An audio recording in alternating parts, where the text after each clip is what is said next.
आज आपण बनवणार आहोत पापलेट रवा फ्राय आणि मसाला फ्राय। त्यासाठी हे पापलेट स्वच्छ धुवून घेतलेले आहेत। मॅरिनेशनसाठी आपण कोकम आगळ घेतलेले आहे, अद्रक लसूण पेस्ट, मीठ, धना पावडर, मिरची पावडर, हळद, आगरी कोळी मसाला घेतलेला आहे। हे सगळं मॅरिनेशन करून आपण 15 मिनिटं मॅरिनेशनसाठी ठेवून द्यायचे, मॅरिनेशन करून ठेवून द्यायचे।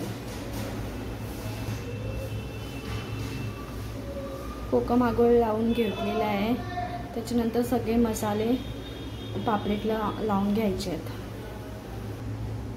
पापलेट मॅरिनेशन झालेले आहेत। मसाला फ्रायसाठी तांदळाचं पीठ घेतलेलं आहे आणि रवा फ्रायसाठी तांदळाचं पीठ आणि रवा घेतलेला आहे।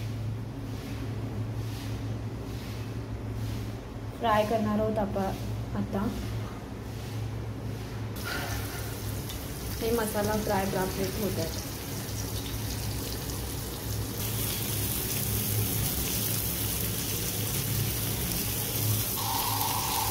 असं एकदम पापलेटचा कलर होईपर्यंत पापलेट फ्राय करून घ्यायचे।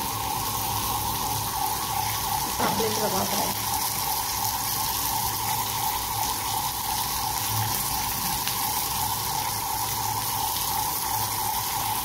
अशा प्रकारे आपले पापलेट रवा फ्राय पण रेडी आहेत।